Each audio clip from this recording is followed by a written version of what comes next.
Hi, welcome back. We are at the last outline, forming literature, in section 2, conduction of the literature review. That's in chapter 3, research topic and literature review. In this outline, we're going to look at forming the literature. Now, to form a literature review, you could see it from two categories, if you are well, from data and information sources. Now, if you are looking from data source, you have two possible sources as a primary and secondary type of data. If looking from primary data perspective, it's a kind of information collected through original or first-hand research, for example, a survey, a focus group, discussion, etc. So when you look at the literature at your hand, try to figure out whether the data that concerning this literature was a primary data, it means it was original at first hand, is from survey or focus group, or it was secondary data, for example, kind of information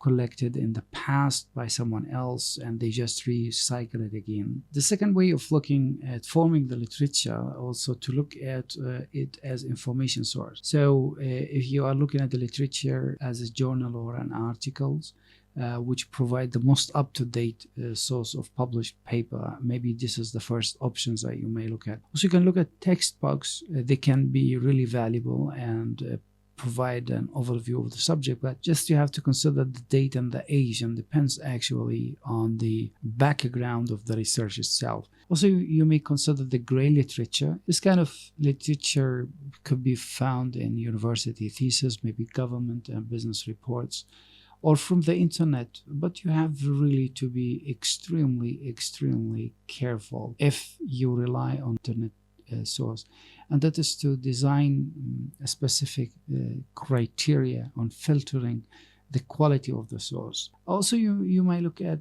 some available databases. They could be commercially available or also open source.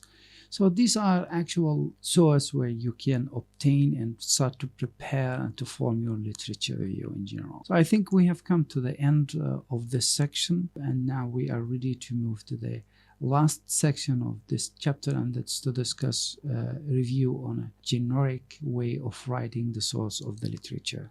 I will see you then.